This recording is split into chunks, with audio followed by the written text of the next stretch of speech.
The Gospel of Judas. It should be stated here that about a third of the text of the Gospel of Judas is either missing or damaged, and thus the listener will hear inconsistencies with the narration. Introduction. Incipit. The secret account of the revelation that Jesus spoke in conversation with Judas Iscariot during a week 3 days before he celebrated Passover. The earthly ministry of Jesus. When Jesus appeared on earth, he performed miracles and great wonders for the salvation of humanity. And since some walked in the way of righteousness while others walked in their transgressions, the 12 disciples were called. He began to speak with them about the mysteries beyond the world and what would take place at the end. Often he did not appear to his disciples as himself, but he was found among them as a child. Scene 1. Jesus dialogues with his disciples. The prayer of thanksgiving, or the Eucharist. One day he was with his disciples in Judea, and he found them gathered together and seated in pious observance. When he approached his disciples, gathered together and seated, and offering a prayer of thanksgiving over the bread, he laughed. The disciples said to him, "Master, why are you laughing at our prayer of thanksgiving? We have done what is right." He answered and said to them, "I am not laughing at you. You are not doing this because of your own will, but because it is through this that your God will be praised." They said, "Master, you are the Son of our God." Jesus said to them, "How do you know me? Truly, I say to you, no generation of the people that are among you will know me." The disciples become angry. When his disciples heard this, they started getting angry and infuriated and began blaspheming against him in their hearts. When Jesus observed their lack of understanding, he said to them, "Why has this agitation led you to anger? Your God who is within you, and have provoked you to anger within your souls. Let any one of you who is strong enough among human beings bring out the perfect human and stand before my face." They all said, "We have the strength." But the spirits did not dare to stand before him, except for Judas Iscariot. He was able to stand before him, but he could not look him in the eyes, and turned his face away. Judas said to him, "I know who you are, and where you have come from. You are from the immortal realm of Barbelo, and I am not worthy to utter the name of the one who has sent you." Jesus speaks to Judas privately. Knowing that Judas was reflecting upon something that was exalted, Jesus said to him, "Step away from the others, and I shall tell you the mysteries of the kingdom. It is possible for you to reach it, but you will grieve a great deal, for someone else will replace you, in order that the 12 disciples may again come to completion with their God." Judas said to him, "When will you tell me these things? And when will the great day of light dawn for the generation?" But when he said this, Jesus left him. Scene 2. Jesus appears to the disciples again. The next morning after this happened, Jesus appeared to his disciples again. They said to him, "Master, where did you go? And what did you do when you left us?" Jesus said to them, "I went to another great and holy generation." His disciples said to him, "Lord, what is the great generation that is superior to us and holier than us, that is not now in these realms?" When Jesus heard this, he laughed and said to them, "Why are you thinking in your hearts about the strong and holy generation? Truly, I say to you, no one born of this aeon will see that generation, and no host of angels of the stars will rule over that generation, and no person of mortal birth can associate with it, because that generation does not come from which has become. The generation of people among you is from the generation of humanity. Power, which the other powers, by which you rule."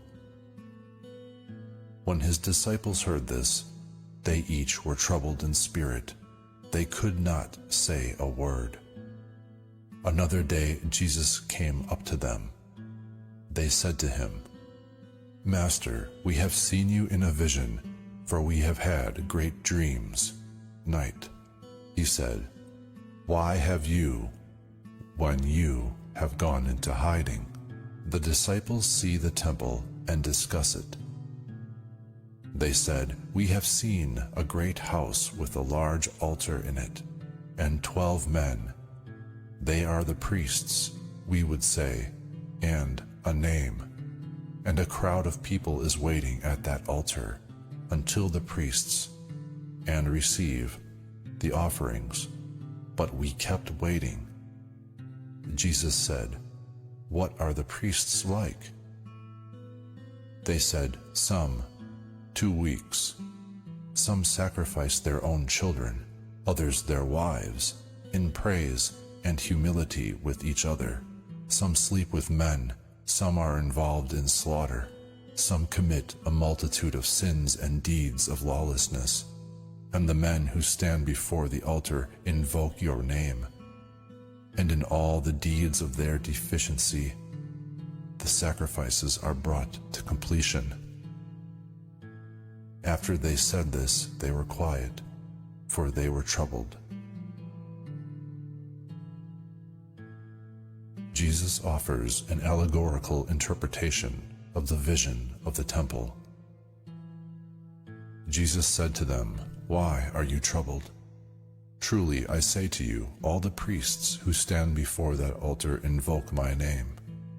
Again I say to you, my name has been written on this, of the generations of the stars through the human generations.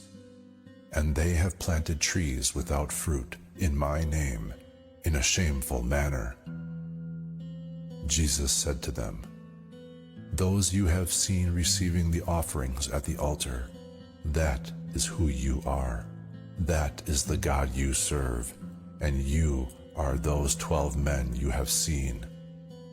The cattle you have seen brought for sacrifice are the many people you led astray before that altar. Will stand and make use of my name in this way, and generations of the pious will remain loyal to him.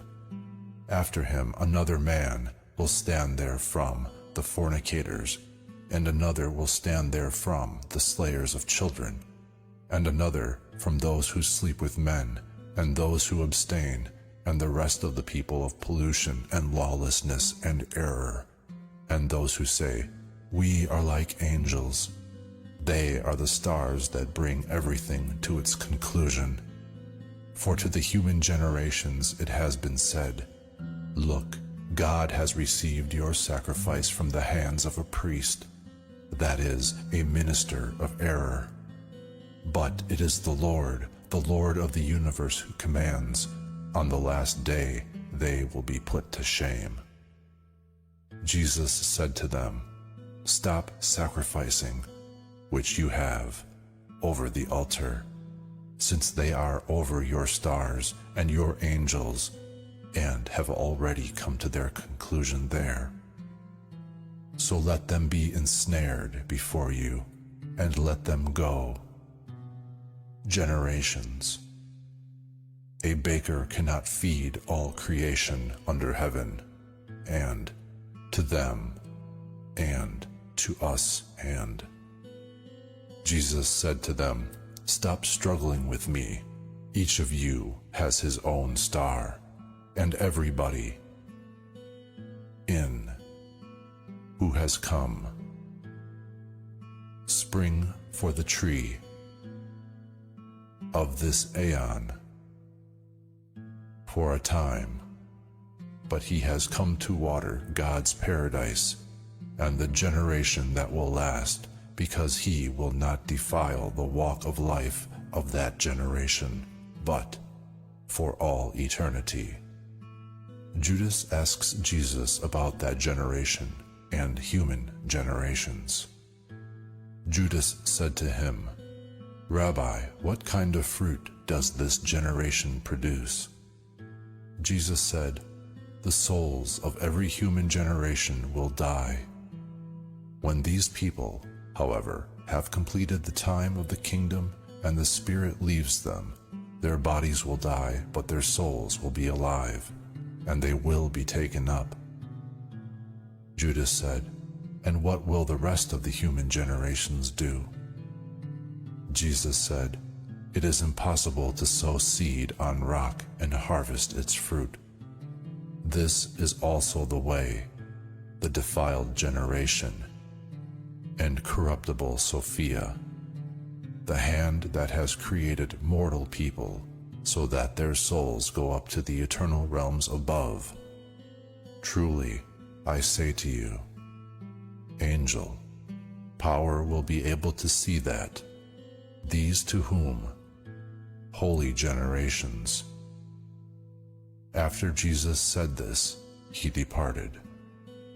Scene 3. Judas recounts a vision and Jesus responds. Judas said, "Master, as you have listened to all of them, now also listen to me, for I have seen a great vision." When Jesus heard this, he laughed and said to him, "You 13th spirit, why do you try so hard? But speak up, and I shall bear with you." Judas said to him, "In the vision I saw myself as the 12 disciples were stoning me and persecuting me severely. And I also came to the place where, after you, I saw a house, and my eyes could not comprehend its size. Great people were surrounding it, and that house had a roof of greenery. And in the middle of the house was a crowd, saying, 'Master, take me in along with these people.' Jesus answered and said, 'Judas, your star has led you astray.'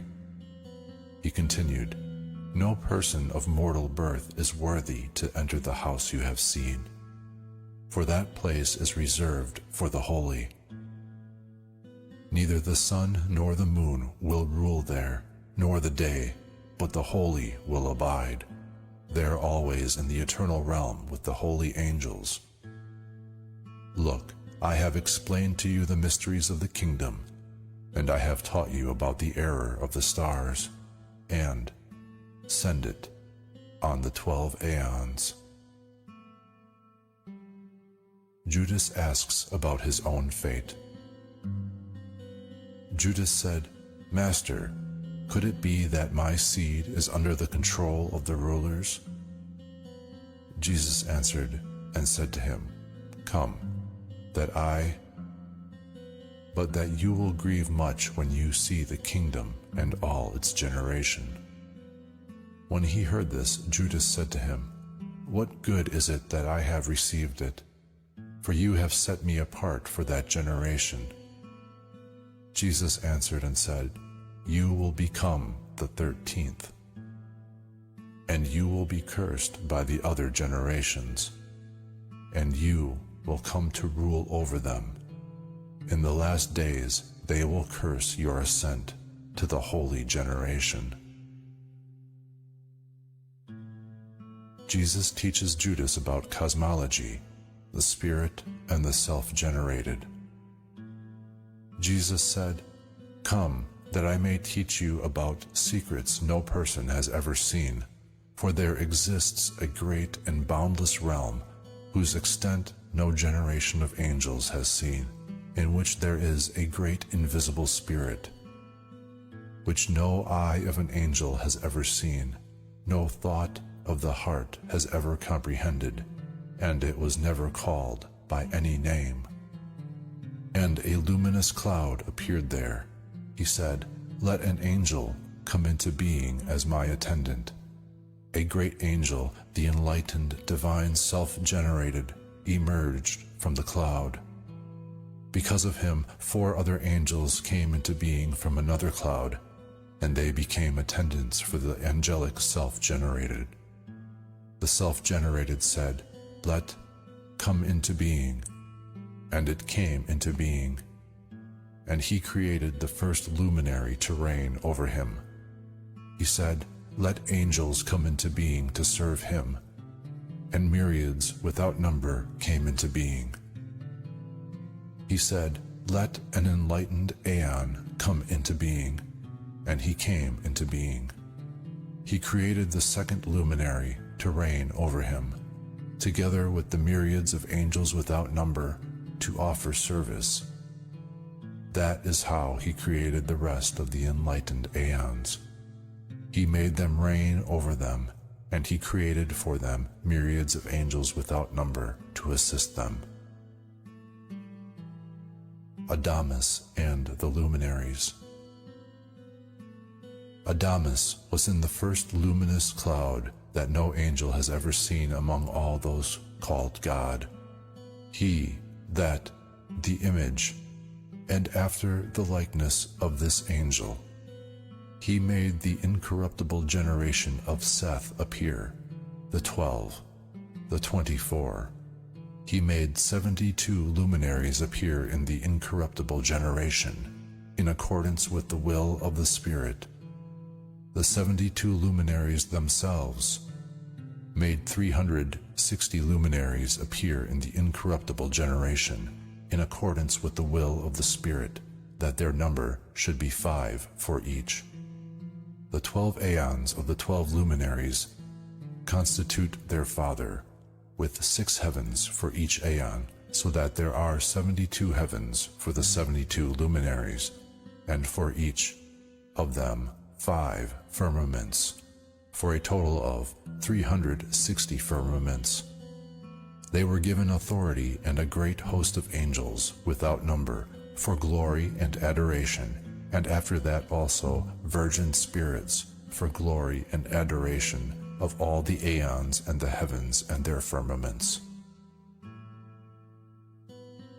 The cosmos, chaos, and the underworld. The multitude of those immortals is called the cosmos, that is, perdition, by the Father and the 72 luminaries who are with the self-generated and his 72 aeons.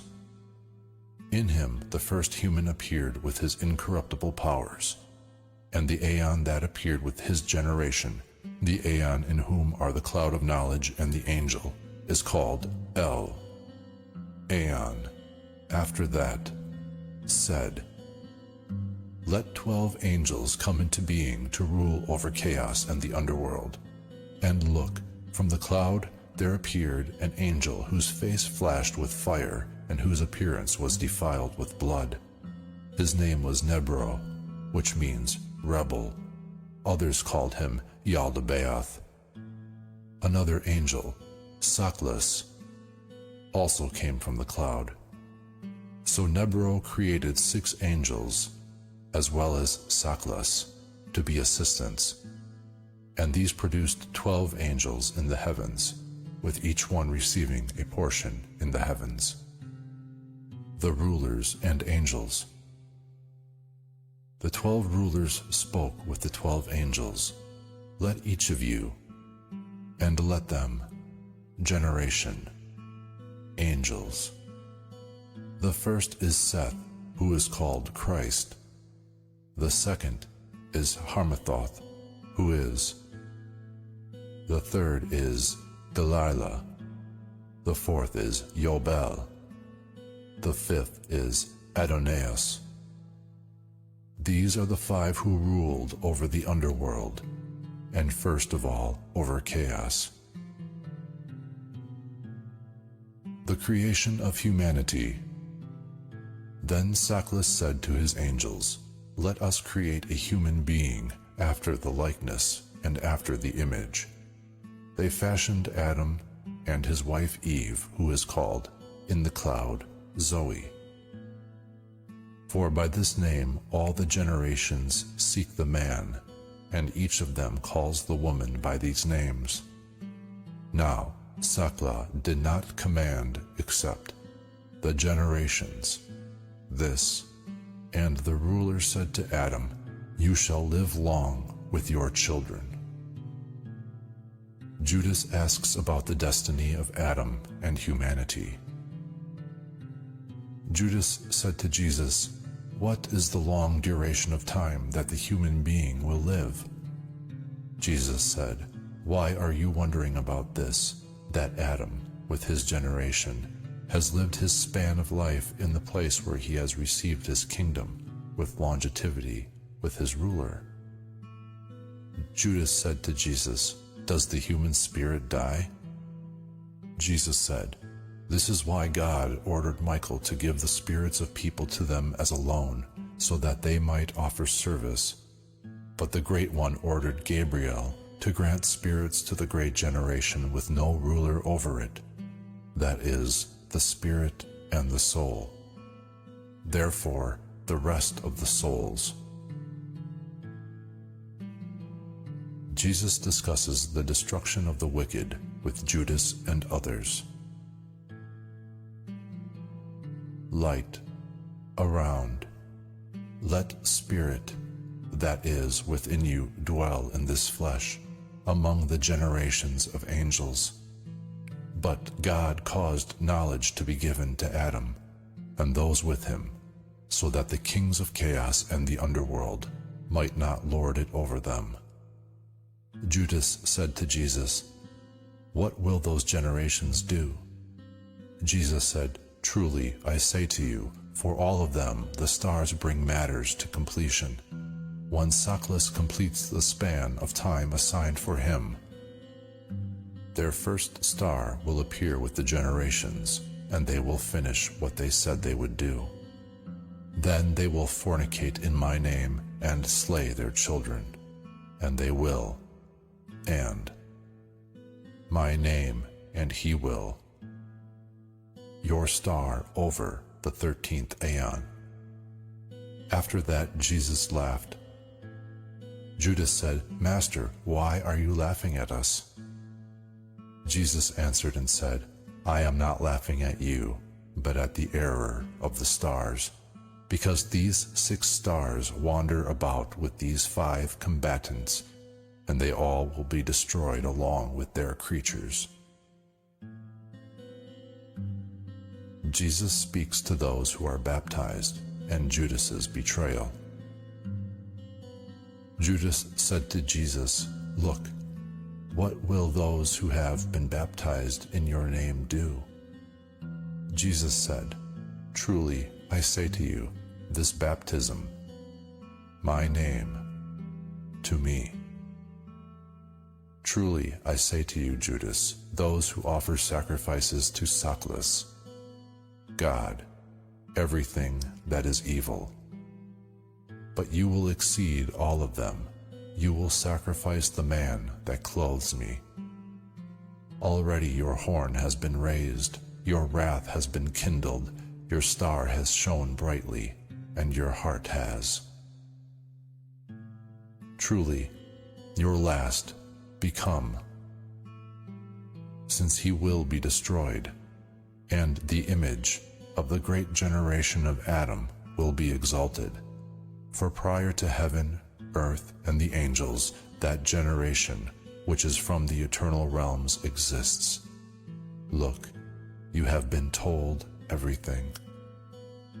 Lift up your eyes and look at the cloud, and the light within it, and the stars surrounding it. The star that leads the way is your star." Judas lifted up his eyes and saw the luminous cloud, and he entered it. Those standing on the ground heard a voice coming from the cloud saying, "Great generation, image." Conclusion: Judas betrays Jesus. Their high priests murmured because he had gone into the guest room for his prayer, but some scribes were there watching carefully in order to arrest him during the prayer, for they were afraid of the people, since he was regarded by all as a prophet. They approached Judas and said to him, "What are you doing here? You are Jesus' disciple." Judas answered them as they wished, and he received some money and handed him over to them. The end of the Gospel of Judas.